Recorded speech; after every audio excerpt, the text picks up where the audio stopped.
सर्वमङ्गलमाङ्गल्ये शिवे सर्वार्थसाधिके। एक घने जंगल में टुनटुनी चिड़िया अपने पति बंटी कबूतर के साथ रहती थी। उसकी एक बेटी थी जिसका नाम टूनी था। टुनटुनी चिड़िया और बंटी कबूतर मजदूरी करते थे। उन्हें मजदूरी करके जो भी पैसे मिलते थे उनमें से वो आधे पैसे अपनी बेटी की शादी के लिए जमा करते थे और आधे पैसे से अपना घर चलाते थे। समय गुजरता रहा और टूनी चिड़िया बड़ी हो गई। एक दिन टुनटुनी चिड़िया अपने पति बंटी कबूतर से कहती है, देखिए जी, अपनी टूनी चिड़िया बड़ी हो गई है। बिरादरी में कोई अच्छा वर ढूंढना शुरू कर दो और अपने सगे संबंधियों में भी ये बात बता दो। हम अपनी बेटी की शादी करना चाहते हैं। अगर उनकी नजर में कोई योग्य वर हो तो हमें बताएं। यदि हम लोग किसी को कुछ नहीं बताएंगे तो उन्हें कैसे पता चलेगा हम अपनी बेटिया टूनी की शादी करना चाहते हैं। टुनटुनी, तुम बात तो सही कह रही हो, लेकिन अभी हमारे पास इतने पैसे नहीं है कि हम अपनी बेटी टूनी की शादी धूमधाम से कर सकें, और दहेज भी तो देना होगा। इतना सब कुछ कहाँ से होगा? टूनी के पापा, इस तरह हम लोग अपनी बेटी को कब तक घर बिठा कर रखेंगे? कुछ तो करना ही होगा। तुम ऐसा करो, साहूकार कड़कनाथ से जाकर कुछ पैसे उधार लाओ। धीरे धीरे हम लोग उसको उधार चुका देंगे। ठीक है टूनी की माँ, मैं कल ही जाकर साहूकार कड़कनाथ से बात करता हूँ। बंटी कबूतर टुनटुनी चिड़िया की बातों में अपनी सहमति जताता है और अगले दिन साहूकार कड़कनाथ कौवे के पास जाता है। साहूकार जी, मेरी बेटी विवाह योग्य हो गई है। मैं अपनी बेटी की शादी करना चाहता हूँ, पर पैसे थोड़े कम पड़ रहे हैं। अगर आप उधार दे देते तो मैं अपनी बेटी की शादी धूमधाम से कर पाता। ठीक है बंटी कबूतर, पैसे तो मैं तुम्हें दे दूंगा, पर तुम गिरवी रखने के लिए क्या लाए हो? मैं बिना गिरवी रखे किसी को पैसे नहीं देता। अगर कहीं तुम मेरे पैसे लेकर मुकर गए तो मैं कहाँ जाऊँगा मांगने? तुम्हारे पास यदि कुछ है तो गिरवी रखकर पैसे ले जाओ। बंटी कबूतर निराश मन से अपने घर वापस लौट आता है और सारी बात अपनी पत्नी टुनटुनी को बताता है। अब क्या होगा जी? हम लोगों के पास तो गिरवी रखने के लिए कोई सामान भी नहीं है। क्यों ना हम लोग ऐसा करें, अपना घर साहूकार के पास गिरवी रख दें। कम से कम अपनी बेटी का घर तो बच जाएगा। हम लोग और ज्यादा मेहनत करेंगे, फिर साहूकार को उधार चुका देंगे। हाँ, तुम बात तो सही कह रही हो। मैं कल ही अपने घोंसले के कागज लेकर साहूकार के पास जाता हूँ। अगले दिन बंटी कबूतर अपना घर साहूकार के पास गिरवी रखकर पैसे ले आता है।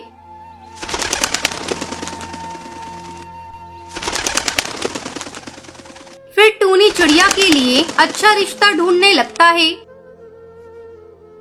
जल्द ही टूनी की शादी सुंदर नाम के कौवे से तय हो जाती है। सुंदर कौवा सिर्फ नाम का ही सुंदर था। टूनी के माँ बाप अपनी बेटी की शादी में बहुत अच्छा इंतजाम करते हैं और टूनी को दहेज में बहुत सारा सामान देते हैं। धूमधाम से टूनी चिड़िया की शादी सुंदर कौवे से हो जाती है और खुशी खुशी टूनी चिड़िया अपने ससुराल चली जाती है। टूनी चिड़िया के ससुराल चले जाने के बाद टुनटुनी चिड़िया और बंटी कबूतर बात कर रहे थे।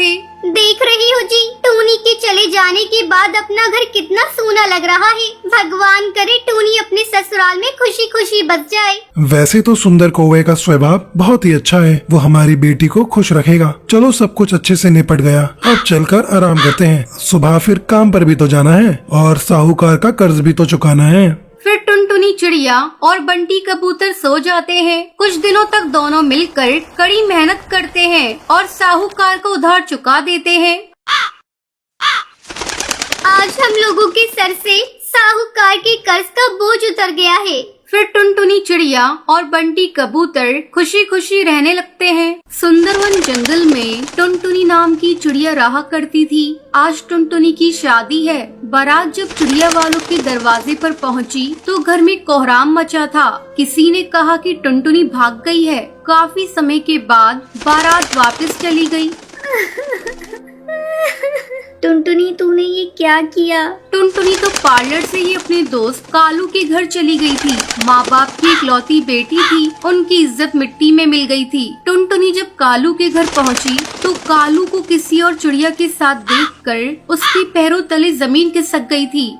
मैं तो कहीं की नहीं रही। अब कौन सा मुंह लेकर मैं घर जाऊं? मुझसे शादी का वादा किया और यहाँ दूसरी चिड़िया के साथ रंगरलियां मना रही हो। मैं सारे गहने जेवर लेकर इसके साथ शादी का ख्वाब देख रही थी। टुनटुनी निराश होकर घर की तरफ लौट आई। पूरे घोंसले में मातम पसरा हुआ था। घर के भीतर से रोने की आवाजें सुनाई पड़ी। तभी माँ की चीख सुनकर वो सहम गई। मैं बहुत अभागी हूँ। लगता है सदमे ने पापा की जान ले ली। मुझे यहाँ से तुरंत निकल जाना चाहिए। वो तुरंत सुंदरवन जंगल को छोड़कर दूसरे जंगल की तरफ उड़ गई। उसे खुद नहीं पता था कि शादी के मंडप से भागकर वो कहाँ जाएगी। अपने दुर्भाग्य पर उसकी आंखें बरस पड़ी। अचानक उसके कानों में एक जानी पहचानी सी आवाज टकराई। एक्सक्यूज मी, क्या मैं यहाँ बैठ सकती हूँ? अरे भूरी, तुम? टुनटुनी, तुम कहाँ जा रही हो? और इतनी सजी सवरी और बाकी घर वाले कहाँ हैं? बस भूरी, इतने सवालों का जवाब एक साथ कैसे दूं? अब पहले बैठ जाओ। ये बच्ची तुम्हारी है, बहुत प्यारी है, पर इतनी कमजोर क्यों है? हाँ, मेरी ही बच्ची है गुड़िया। इसी के इलाज के लिए दूसरे जंगल जा रही हूँ। इसके दिल में छेद है, इसका ऑपरेशन करवाना है। ओह, आई एम सॉरी, पर तेरे पति देव कहाँ हैं? दिखाई नहीं दे रही। टुनटुनी, मेरे पति टुन्नू इस दुनिया में नहीं है। हमने उनके माता पिता की इच्छा के विरुद्ध कोर्ट मैरिज की थी। वो लोग ना हमें आशीर्वाद देने आए और ना ही हम कभी उनके पास गए। ओहो, ये तो बहुत दुख की बात है। वैसे तुम बताओ, कहाँ जा रही हो? टुनटुनी ने भूरी को सब कुछ बता दिया। अच्छा, तुम रो मत, मेरे साथ ही चलो। मेरे ससुर जी बहुत रईस कौआ है। उनके कई कारखाने हैं, कहीं न कहीं तुम्हें काम मिल ही जाएगा। ओह थैंक्स पूरी, मैंने MBA किया है इसी साल। मैं अपनी मर्जी से शादी करना चाहती थी, पर मम्मी पापा ने अपने आगे मेरी एक भी न सुनी। मजबूर होकर मुझे घर से भागना पड़ा, पर शायद मम्मी पापा सही थे। टुनटुनी की आंखों से आंसू गिरने लगे थे। टुनटुनी, रोना बंद करो। मैं भी पहली बार ही ससुराल जा रही हूँ। जब मेरे ससुर जी ने टुन्नू के मरने की खबर सुनी तो उनका सारा गुस्सा पानी हो गया। उन सभी ने तो मुझे और मेरी बच्ची को देखा भी नहीं है। उन लोगों ने ही पत्र लिखकर मुझे बुलाया है। बहुत देर तक बातें करते करते दोनों नदी किनारे पर ही सो गईं। तभी अचानक एक तेज तूफान आ गया। चारों तरफ अफरा तफरी मच गई थी। तेज हवा से एक डाल सीधा भूरी के ऊपर आकर गिरी। उसके माथे से खून की धाराएं बह रही थी। टुनटुनी, मेरी एक मदद कर दो। मैं शायद जिंदगी और मौत से जूझ रही हूँ। मेरे पास समय नहीं है। प्लीज मेरी बच्ची को उसके दादा दादी के पास पहुँचा देना और तुम उसकी माँ बनकर ही जाना। वो मुझे नहीं पहचानते। ये कहते कहते भूरी की आंखें बंद हो गई थी। टुनटुनी की रोते रोते हिचकियां बन गई थी।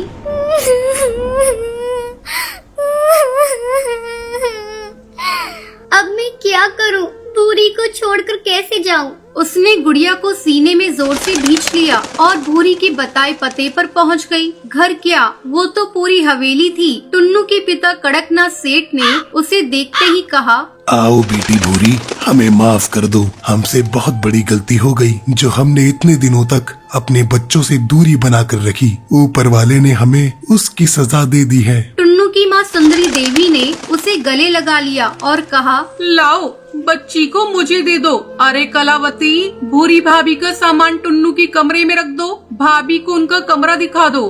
टुनटुनी इस नए घर में बहुत ही असहज महसूस कर रही थी, पर कठपुतली की तरह सबकी हाँ में हाँ मिलाती रही। कमरे में जाकर वो टुन्नू की तस्वीर के सामने खड़ी होकर फूट फूट कर रो पड़ी।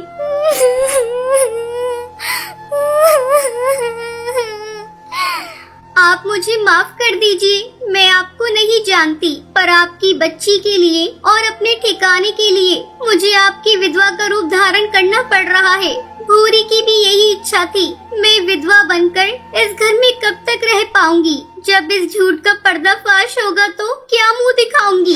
ये सोचते ही उसका कलेजा मुंह को आ गया। तभी दरवाजे पर सुंदरी देवी को देखकर उसने उन्हें कमरे में आने के लिए कहा। हमने जब टीवी में समाचार सुना कि जंगल में तेज तूफान और बारिश ने कहर बरसाया है तो सारी उम्मीदें खत्म हो गई थी, पर तुम्हें देखकर नया जीवन मिल गया। चल खाना खाकर आराम कर लो। सुबह डॉक्टर के यहाँ भी जाना है गुड़िया को दिखाने। जी माँ जी। उसको वहाँ रहते हुए 1 साल होने को आया। अब समय आ गया है मैं इन लोगों को सच्चाई बता दूं। किसी इंसान को कब तक धोखे में रख सकती हूँ मैं। यही सोचकर वो सास के कमरे की तरफ बढ़ गई। तभी सास की आवाज उसके कानों में पड़ी। मैं इतनी बड़ी बात कैसे कह सकती हूँ? अगर वो नहीं मानी तो? एक बार कहकर तो देखो, उसकी मर्जी के बिना हम कुछ नहीं कर सकते। देव कबूतर ने खुद ही मुझसे उसके साथ शादी के लिए प्रस्ताव रखा है। वो टुन्नू का दोस्त है। टुनटुनी ने सुना तो उसकी आंखों से आंसू आ गई। वो तुरंत अंदर चली गई। बापूजी, माँ जी, मुझे आप दोनों से कुछ कहना है। बोलो बेटी।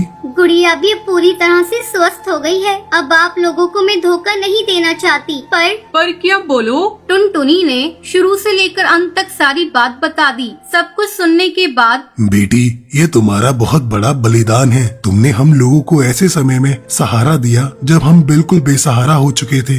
एक तरफ टुन्नू की मौत और दूसरी तरफ भूरी की मौत का समाचार सुनकर शायद हम दोनों टूट ही जाते, पर तुम्हारे उस झूठ ने हमें जीवन दान दिया है। ये सच है। इतने दिनों तक तुम हमारे घर में कुंवारी विधवा बहू बनकर रही। अब हम तुम्हारी शादी करके अपने हाथों से विदा करेंगे। टुनटुनी ने दोनों के पैर छू कर आशीर्वाद लिया। उसकी शादी देव कबूतर से हो गई। अब उसका जीवन खुशियों से भर गया था।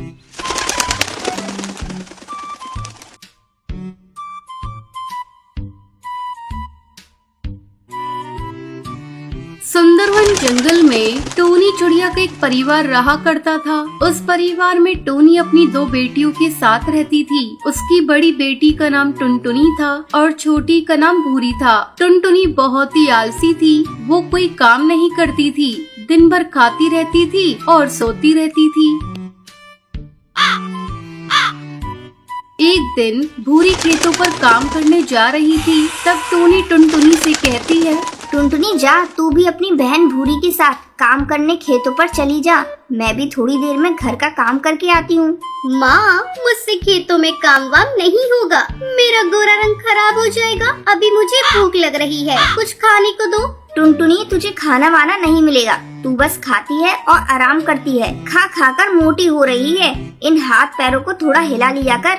अपनी माँ की डांट सुनकर टुनटुनी को बहुत गुस्सा आता है। वो अपनी सहेली पिंकी चिड़िया के साथ खेलने के लिए घर से बाहर चली जाती है। टुनटुनी के इस बर्ताव को देखकर टोनी चिड़िया को बड़ा दुख होता है। वो सोचने लगती है, पता नहीं इसे कब अकल आएगी। अब मुझे ही इसका आलस दूर करने के लिए कुछ न कुछ उपाय करना होगा।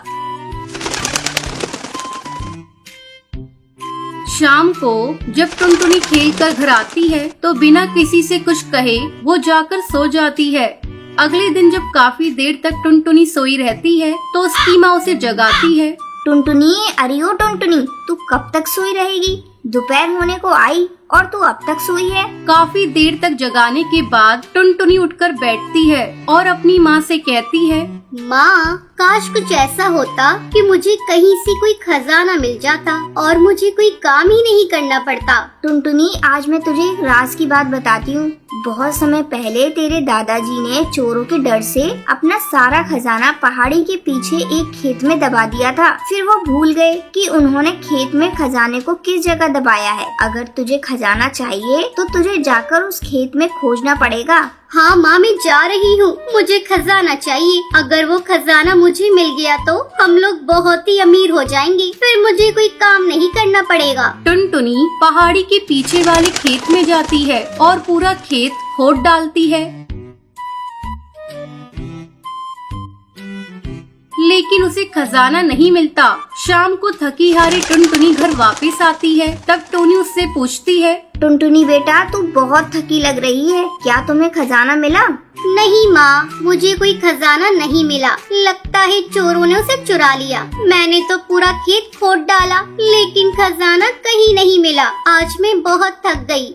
बेटा, तू निराश ना हो। अगर तूने खेत खोद दिया तो ये ले कुछ गेहूं के दाने। कल इसे ले जाकर खेत में बिखेर देना।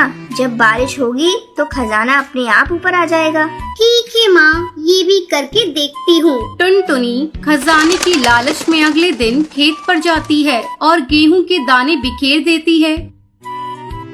कुछ दिनों बाद अच्छी बारिश होती है। टुनटुनी के द्वारा खोदे हुए खेत में अच्छी बारिश के कारण खेत में फसल लहराने लगती है। इसी तरह कुछ दिन गुजर जाते हैं। टुनटुनी खेत के बारे में भूल चुकी थी। तब एक दिन टूनी उसे खजाने की याद दिलाती है। टुनटुनी देख, बारिश हुई थी, खजाना ऊपर आ गया होगा। बेटा चल, हम दोनों चलते हैं और खजाने को लेकर आते हैं। माँ, लगता है उस खेत में खजाना नहीं है। मैं नहीं जाऊंगी खेत पर। बेटा टुनटुनी, ऐसे निराश नहीं होते। चल चल कर एक बार देख तो ले।